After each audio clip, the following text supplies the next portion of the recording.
여러분 2021년 우리가 지난 2020년에는 작년에는 크리스찬니티 에센스라는 주제로 1년 동안 말씀을 나눴는데요. 2021년 교육 주제이자 설교 주제는 리그 오브 레전드입니다.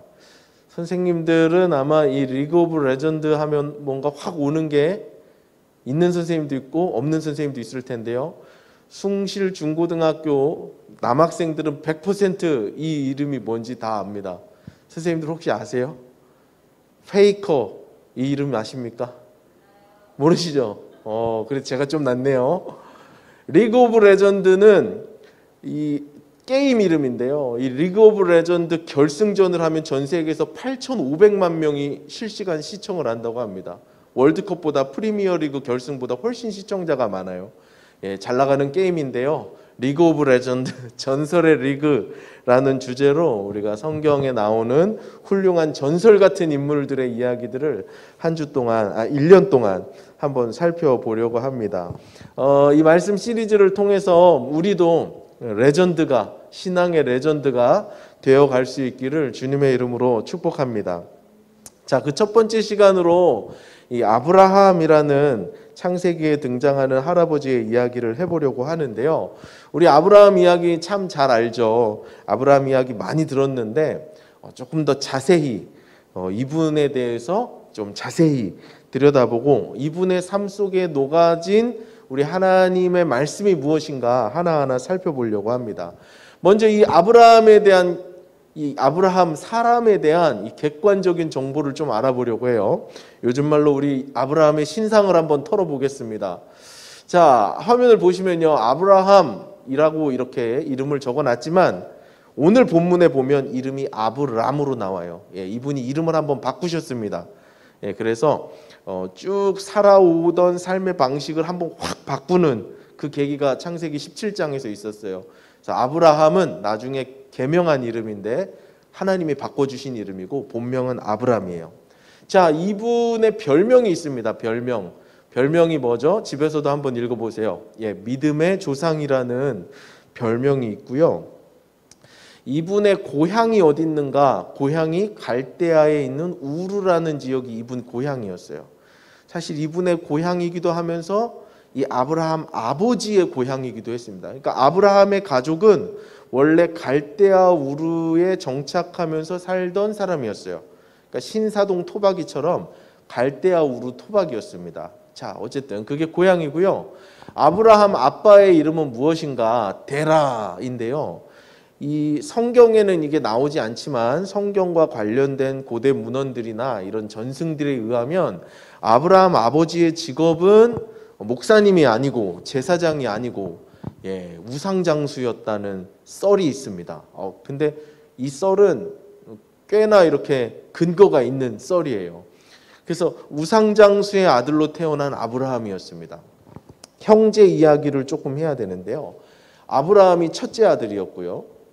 둘째가 나홀이라는 동생이 있었습니다. 그리고 셋째가 하란이라는 동생이 있었는데요. 안타깝게도 하란이 제일 먼저 죽어요.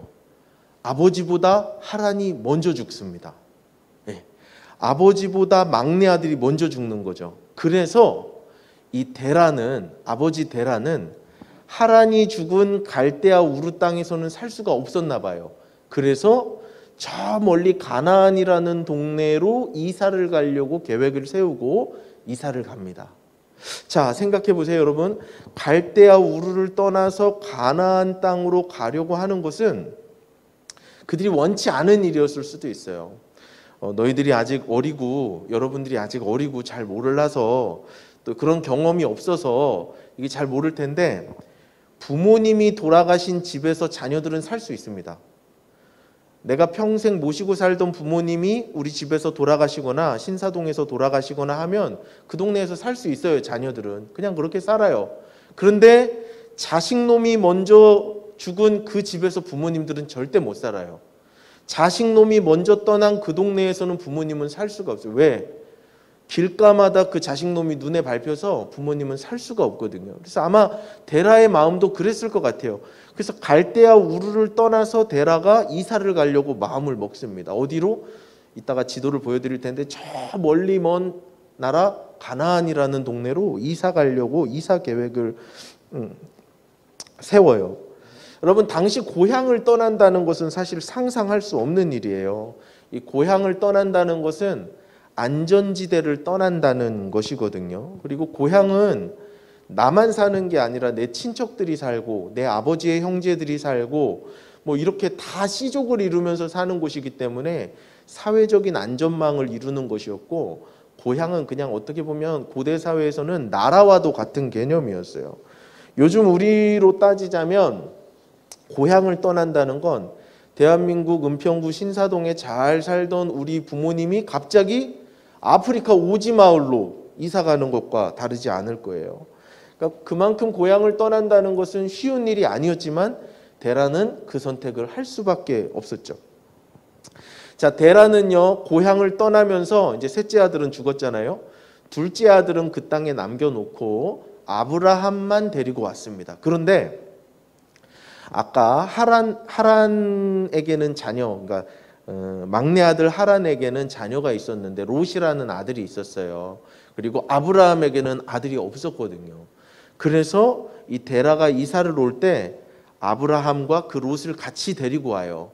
성경에 자세한 기록은 없지만 유추해 보면 아브라함이 100살 때까지 자녀가 없었기 때문에 죽은 동생의 아들을 아마 아들처럼 키운 것 같아요. 그래서 아브라함에게 롯은 그냥 조카가 아니라 자식 같은 사람이었던 거죠. 그래서 이렇게 같이 옵니다. 자, 그런데 이 지도를 한번 보여드릴게요. 이게 잘 보이나 모르겠는데 전사님이 엄청난 PPT 스킬로 여기에 우르라고 써놨는데요. 이 우르가 요 지역이 이제 아브라함이 살던 그 지역이었고, 가나안 땅으로 이렇게 가려고 했는데 우르에서 가나안을 통과하면 좋겠지만 여기 사막이라고 써 있죠. 사막길이기 때문에 여기를 그냥 이렇게 직선거리로 갈 수가 없었고, 여기 보면 이렇게 예쁜 강들이 있는데 강을 따라서 아마 이렇게 돌아갔던 것 같아요. 그리고 우르에서 하란쯤에 머무니까 이 직선거리만 해도 한 1000km가 넘거든요. 근데 이렇게 우회하려고 하니까 뭐 한 2000km 가까이 될 거 아니에요. 엄청 길 거 아니에요. 그러니까 하란쯤 가서 거기에 정착을 합니다. 네, 거기 강도 흐르고 살기가 괜찮았는지 아브라함네가 이사를 가다가 하란에 가서 정착을 하고, 거기도 이제 고향을 떠났으니까 위험한 곳일 텐데 정착하고 어떻게 살아가는 중에 데라라는 아버지가 거기서 죽어버려요. 자, 아브라함 생각을 한번 해봅시다. 아브라함의 입장에서는 아버지가 가자고 하니까, 물론 성인의 나이였지만 아버지가 가자고 하니까 하란을 쫓아왔어요. 조카를 데리고 또 자기 아내 사라를 데리고 왔어요. 그리고 아버지의 뜻을 따라서 고향을 떠나 하란에 왔는데 아버지가 죽어버린 거예요. 자, 하란에서 더 큰 일이 생겨버린 거죠. 아버지가 죽어버리고 아버지가 돌아가시고 아브라함은 낙동강 오리알 같은 그런 신세가 되었어요. 바로 그때 지금 우리가 함께 읽은 본문 말씀, 하나님의 음성이 들리는 거예요. 말리타양 하란 땅에 와서 아버지를 잃어버린 아브라함에게 하나님의 음성이 들려오고 있어요. 갈 길을 잃어버린 아브라함에게 주시는 이 하나님의 말씀을 통해서 우리는 영적인 교훈을 깨달을 수 있는데요. 두 가지를 나눠보려고 해요. 첫 번째, 하나님께서 주시는, 아브라함에게 주시는 교훈과 메시지는 무엇이냐면 바로 이것입니다. 믿음은 모험이라는 것이에요. 본문 1절의 말씀 읽어보도록 하겠습니다. 함께 읽습니다. 시작. 여호와께서 아브라함에게 이르시되 너는 너의 고향과 친척과 아버지의 집을 떠나 내가 내게 보여줄 땅으로 가라. 하나님께서 아브라함에게 그러시죠. 내가 내게 보여줄 땅으로 가라. 보여준 땅이 아니라 보여줄 땅이에요. 아직 보여주지 않은 겁니다. 아직 정해지지 않은 곳이고 아직 보여지지 않은 곳이죠. 보이지 않는 땅이에요. 그러니까 아브라함은 하나님의 음성을 들었을 때 어떤 정확한 목적지가 있었던 게 아니라 하나님이 내가 이제부터 너에게 보여줄 건데 그곳으로 가라. 이렇게 불확실한 모험을 해야 했습니다. 아까 잠깐 말씀드렸습니다만 고향과 친척과 아버지의 집 뭐 이렇게 나오는데요. 이 말이 담고 있는 의미가 뭐죠? 고향, 친척, 아버지의 집, 익숙한 곳이에요. 내가 익숙하게 살던 자리죠. 그리고 안전한 곳입니다. 안정감이 있는 자리예요. 내가 머물고 있었던 자리고 내가 익숙했던 자리고 내가 가장 안정감을 느낄 수 있는 자리가 바로 아버지의 집이죠. 그런데 하나님께서는 아브라함에게 네가 안정감을 느끼는 그 자리를 떠나서 내가 보여줄 그 땅으로 가라고 말씀하고 계세요. 여러분 조금 어려운데 들어보세요. 하나님은 하나님의 사람들을 불확실성 속에서 훈련을 시키십니다. 다시 한 번 더. 하나님은 하나님의 사람들을 훈련시키실 때 불확실성 속에서 훈련을 시키세요. 하나님은 하나님의 사람들을 믿음의 길로 이끄시고 훈련을 시키실 때 모든 것을 확실하게 세팅을 해놓고 거기서 훈련시키지 않습니다. 때로는 아무것도 보이지 않고 길이 없는 곳 같은 곳으로 하나님의 사람들을 내모시는 거예요. 확실하지 않은 상황, 불안한 상황, 초조한 상황, 또 때로는 위험한 것 같은 상황 속에 하나님의 사람들을 내버려 두시고 그쪽으로 내모시면서 그 불확실한 가운데 하나님의 사람들을 인도하신다는 거죠. 여러분, 왜 하나님께서 우리에게 우리의 앞날을 확실하게 안 보여주실까요? 예은아, 너는 몇 년 뒤 S여대를 진학하게 될 것이다. S여대 무슨 과를 지원하거라. 이렇게 하나님이 왜 말씀해 주시지 않으실까요? 여러분 점쟁이를 찾아가서 물어보면요. 저는 안 가봤는데 이 무속인들이나 점 치시는 분들을 점쟁이라는 표현이 좀 그랬나요? 무속인 분들을 찾아가서 점을 치면요. 이런 얘기를 한대요. 8월에 동쪽에서 귀인이 올 것입니다. 뭐 이런 얘기를 한대요. 그럼 뭐 7, 8월에 물가를 조심해라. 그럼 7, 8월에 물가 가지 뭐 1, 2월에 물가를 가겠습니까? 그런데 성경은요. 어디를 읽어봐도 우리에게 대연아 너는 어디 음대를 지원해라 이런 말씀을 하시지 않는다고요. 분명하게 객관적으로 눈에 보이게 선명하게 이렇게 말씀하시는 게 아니라 하나님은 우리 안에 주관적인 어떤 개인의 감정을 터치하시면서 내적 음성으로 그렇게 말씀을 하시는 거예요. 내가 생각할 땐 그게 확실하다 할지라도 객관적으로 한 발 떨어져서 보면 그것은 불확실한 것이거든요. 하나님의 인도하심은 불확실성 가운데서 인도가 돼요. 그래서 믿음은 모험이에요. 그 불확실한 곳으로 하나님의 음성을 의지해서 하나님 말씀을 의지해서 확실하지도 않고 보이지도 않고 잘 믿을 수도 없지만 내가 믿음을 가지고 한 발 걷는 것, 그게 믿음인 것이죠. 하나님이 하나님의 사람들을 불확실성으로 인도하실 때는 그래서 필요한 게 있는데 그게 믿음인 것이에요. 그래서 반드시 필요한 것이 믿음이에요. 믿음이 없다면, 하나님을 향한 절대적인 믿음이 없다면 불확실한 세계로 한 걸음 걸어갈 수가 없죠.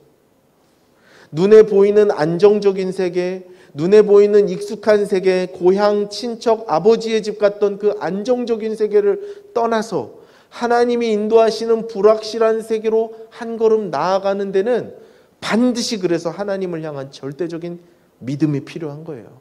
그래서 믿음은 모험입니다, 여러분.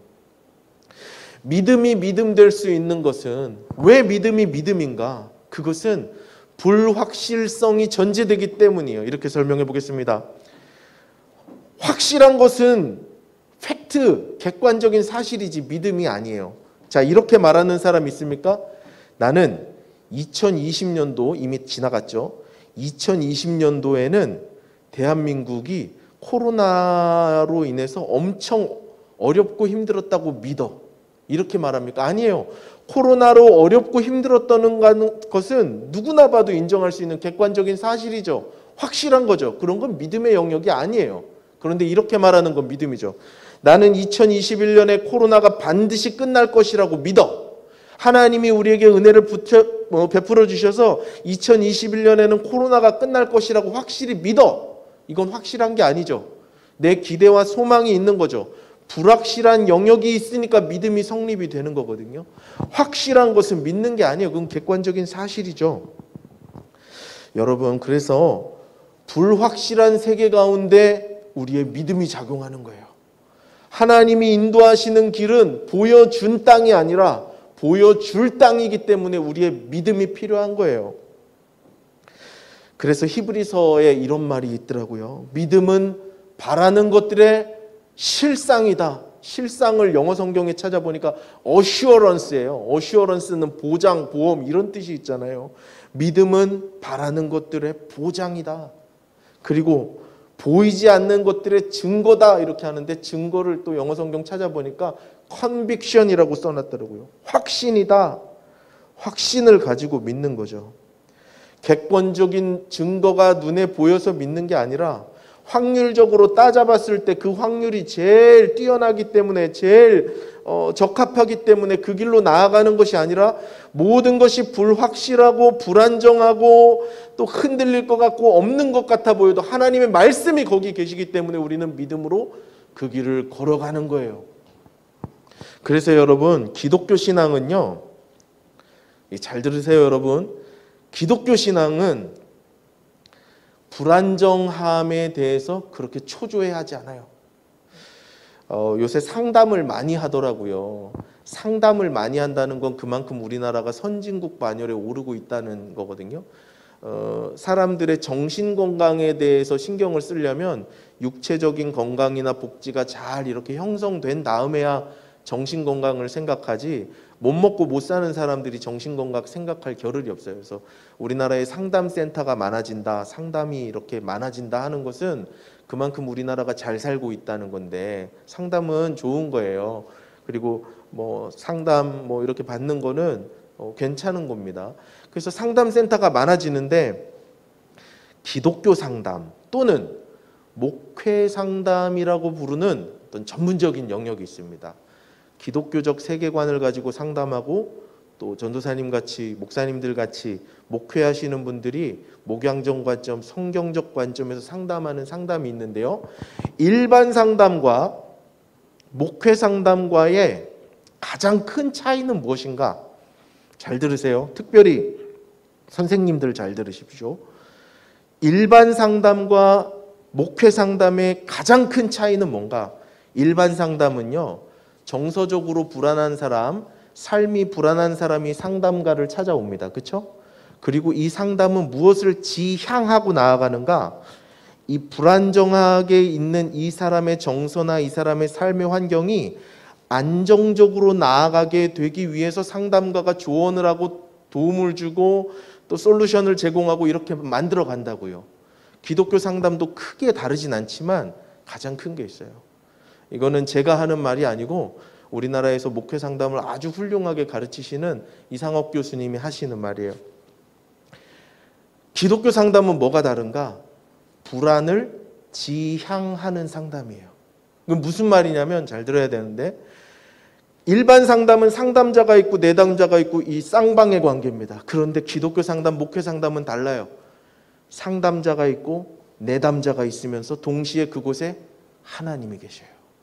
그러니까 상담가는 이 사람의 의견을 들어주면서 이 사람에게 솔루션을 제공하고 이 사람의 문제를 해결해주고 이 사람을 안정적으로 이끌어가는 핵심적인 요인은 아닌 거예요.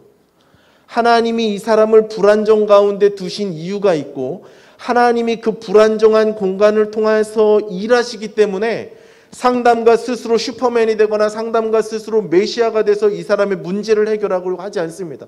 그래서 불안을 지향하는 상담이에요. 불안을 통해서 하나님이 일하실 수 있도록, 오늘 말씀에 비춰보면 불확실성을 통해서 하나님이 일하실 수 있도록 그 공간을 내어드리는 거죠. 그래서요, 섣불리 선배가 후배의 메시아가 되려고 하면 안 돼요. 섣불리 선생님이 학생들의 해결사가 되려고 하면 안 됩니다. 불안정함 가운데, 불확실함 가운데, 불안함 가운데 이 아이가 믿음의 길로 걸어갈 수 있도록 기도하고 조언하는 역할을 하는 거죠. 자, 지금 무슨 얘기하고 있습니까? 믿음은 모험이다라는 이야기를 하고 있어요. 믿음은 모험입니다. 불확실한 세계로, 불안정한 곳으로 하나님이 말씀하셨기 때문에 걸어가는 거예요. 오늘 본문 4절 말씀 보세요. 한번 읽습니다. 시작. 이에 아브라함이 여호와의 말씀을 따라 갔고 롯도 그와 함께 갔으며 아브라함이 하란을 떠날 때에 75세에 또 떠나는 거예요. 75세에 하나님이 그 말씀이 들려왔고 하나님의 말씀을 들었기 때문에 75세가 된 할아버지가 그 땅을 또 떠나는 겁니다. 75세의 나이는 결코 모험하기 쉬운 나이가 아니죠. 내 처지는 하나님 말씀을 따라가지 못할 만한 처지가 너무 많습니다. 하나님의 말씀이 나에게 이렇게 말씀하셔도 내가 그 말씀을 거부할 만한 합리적이고 이성적이고 타당하고 상식적인 이유가 너무 많습니다. 그런데 그렇게 생각하면, 그렇게 상식적으로만, 이성적으로만, 합리적으로만 생각하고 모든 것을 그냥 그렇게만 생각하면 하나님께 순종할 수 없어요. 믿음으로 살아갈 수 없습니다. 75세의 나이라면 정착해야 되고 이제 묘자리를 알아봐야 하는 그런 나이일 거예요. 안전하게 자식들 효도를 받으면서 살아야 하는 그런 나이인데 하나님 말씀은 떠나라고 하시는 거죠. 그래서 하나님 말씀에 순종해서 아브라함 믿음의 여정을 떠나요. 위대한 믿음을 보여주었습니다. 그래서 아브라함의 별명이 믿음의 조상이 된 거죠. 사랑하는 여러분, 믿음으로 나아가는 길은 결코 안전하지 않습니다. 안정적이지 않습니다. 믿음 따라 사는 것은 안정이 아니에요. 그러나 확실한 것은 우리가 믿음 따라 걷는 길에 우리 주님께서 함께 하시고 우리의 반석이 되어주시면서 우리와 같이 가신다는 거죠. 믿음은 그래서 하나님과 함께하는 즐거운 여행이고 즐거운 모험입니다. 모험을 하는 거죠. 자, 오늘 본문의 말씀을 통해서 두 번째 주시는 교훈은 바로 이것입니다. 연결되는데요. 읽어보겠습니다. 시작. 믿음은 축복을 낳는다. 본문 2절과 3절의 말씀 또 한번 읽습니다. 시작. 내가 너로 큰 민족을 이루고 내게 복을 주어 내 이름을 창대하게 하리니 너는 복이 될지라. 너를 축복하는 자에게는 내가 복을 내리고 너를 저주하는 자에게는 내가 저주하리니 땅의 모든 족속이 너로 말미암아 복을 얻을 것이라 하는지라. 아멘. 자, 믿음으로 모험을 떠나는 자들에게 주시는 하나님의 보상은 축복이라고 말씀하고 계세요. 하나님은 아브라함에게 믿음의 길을 제시하시면서 너의 안정감이 있는 그 지역, 그 지대를 떠나라. 너의 아버지의 집을 떠나라. 믿음으로 떠나라 말씀하시면서 축복을 약속해 주세요. 우리가 지금 2절 3절의 말씀 읽었죠. 예, 제가 잘 읽었죠. 예, 2절 3절의 말씀을 읽었는데요. 2절 3절 말씀에 복이라는 단어가 5번이나 등장합니다. 이 짧은 구절에 하나님께서 축복, 복이라는 말씀을 5번이나 말씀하세요. 하나님은 아브라함을 믿음의 길로 불러내시면서 우상장수 데라, 우상장수 아버지의 집에서 믿음의 길로 불러내시면서 축복을 5번이나 말씀하세요. 여러분, 하나님이 믿음을 따라 사는 사람들에게 축복을 주신다고 할 때 뭐가 그 축복의 핵심일까요? 여기 지금 이 말씀을 보니까 내가 복을 준다, 또 뭐 큰 민족을 이루게 해준다, 또 네 이름은 창대하고 유명하게 될 것이다, 너는 복이 될 것이다, 이렇게 말씀하시는데 하나님이 믿음으로 걷는 사람들에게, 믿음을 따라 모험하며 사는 사람들에게 주시는 축복 중에 가장 핵심이 무엇일까요? 그것은 하나님이 그 사람과 함께 하신다는 거예요. 3절이 중요한데요. 너를 축복하는 사람은 나도 축복을 하겠다. 그리고 만약에 어떤 사람이 너를 저주한다면 내가 그 사람을 저주하겠다. 이거 무슨 말씀이죠? 하나님이 믿음으로 따라 사는, 믿음 따라 사는, 하나님의 말씀을 따라 믿음을 따라 살아가는 그 사람들의 편이 되어 주신다는 것입니다. 하나님은 믿음으로 걷는 사람들과 함께 걸으시고 그 사람과 동행하세요. 그리고 그와 함께 계십니다. 영원토록. 이것이 믿음으로 사는 사람들의 가장 큰 축복인 것이죠. 우리 정서에는 잘 안 맞지만 하나님이 너를 저주하는 자에게는 내가 저주하겠다 이런 말씀이 나오죠. 조금 이거는 우리 정서에는 안 맞지만 어쨌든 이건 하나님 말씀이니까 너를 저주하는 자에게는 나도 저주하겠다 이렇게까지 강하게 아브라함에게 이렇게 용기를 북돋아 주시는 거잖아요. 이거 무엇을 말해주죠? 믿음으로 걷는 사람들에게도 저주받는 일이 있을 수 있다는 거죠. 믿음으로 말씀을 따라 불안정을 향해서 나아가는 그 하나님의 사람들에게도 저주받는 상황이 있을 수 있다는 것을 이야기하는 거예요. 믿음을 따라 걸을 때 때로는 누군가 나를 저주할 수 있습니다.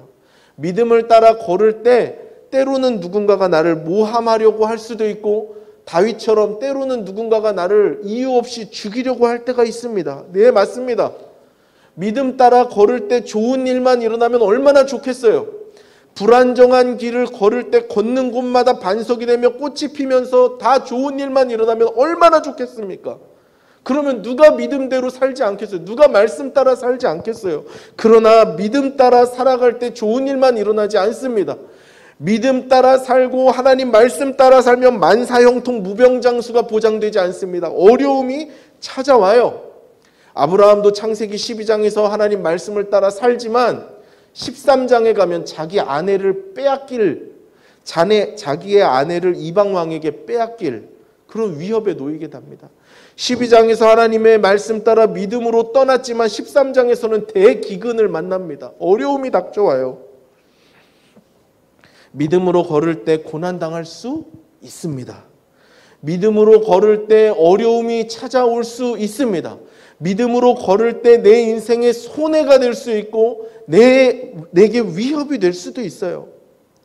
그러나 믿음으로 사는 것이 왜 축복인가? 그 모든 과정 가운데 하나님이 내 편이 되어주시기 때문에 그것이 축복인 것이에요. 마지막 이야기하고 말씀을 맺겠습니다. 이 아브라함 이야기를 했잖아요. 여러분 청소년들과 제가 이야기를 나눌 수 있어서 참 기쁨이 되는데요. 이 아브라함 이야기를 어릴 때부터 많이 듣고 감동하고 감격하던 청소년이 있었어요. 어릴 때부터 아브라함 이야기를 듣고 감격하고 감동하던 3명의 청소년이 있었습니다. 그래서 어릴 때부터 이 친구들은 아브라함의 신앙으로 무장하려고 애를 썼어요.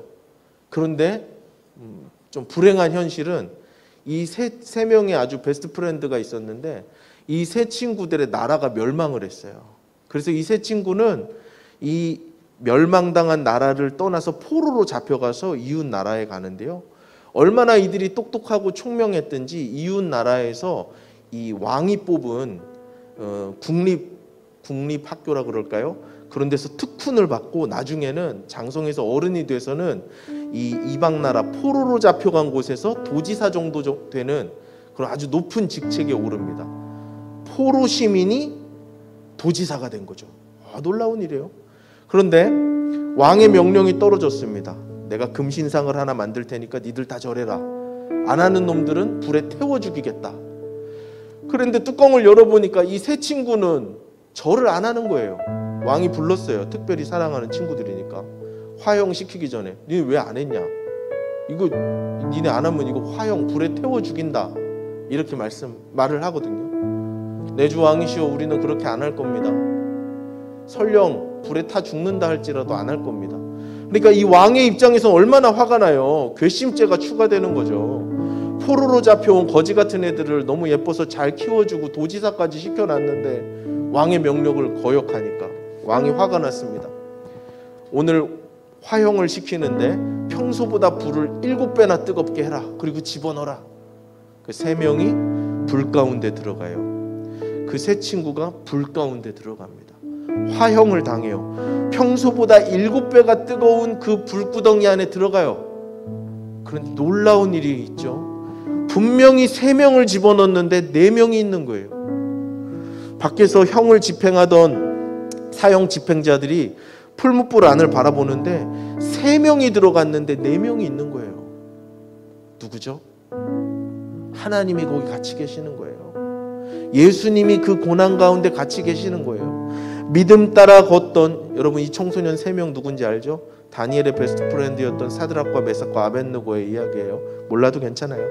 어쨌든 그 청소년들, 그 도지사 하던 그 믿음으로 살던 그 사람들이 불구덩이에 들어갔는데 거기에 한 명이 더 있는 거예요. 누구예요? 예수님이에요.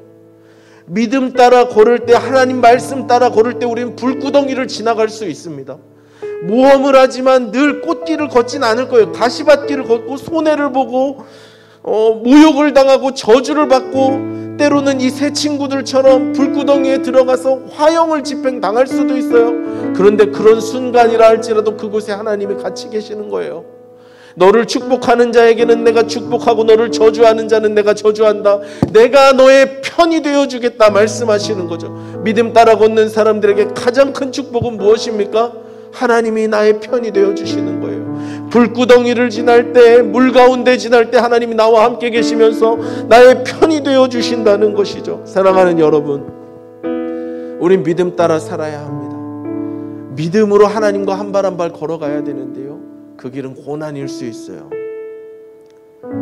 그 길은 친구들에게 외면당하는 일일 수도 있고, 그 길은 성적이 떨어지는 일일 수 있습니다. 그 길은 경제적으로 손해를 보는 일일 수가 있어요. 직장에서 왕따를 당하는 일일 수 있고, 내 연봉이 삭감당하는 일일 수 있습니다. 그러나 믿음 따라 걸어야 되죠. 왜죠? 거기에 생명이 있기 때문이에요. 거기에만 생명이 있기 때문입니다. 다른 확정적이고 안정적이고 화려해 보이는 그 모든 것에 생명이 없어요. 하나님이 부르시는 그 길에만 생명이 있는 것이에요.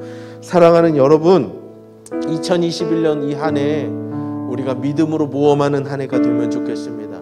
리그 오브 레전드들의 이 신앙을 보면서 우리도 그 레전드들 따라서 한 걸음 한 걸음 믿음으로 나아가는 2021년 될 수 있기를 주님의 이름으로 축복합니다.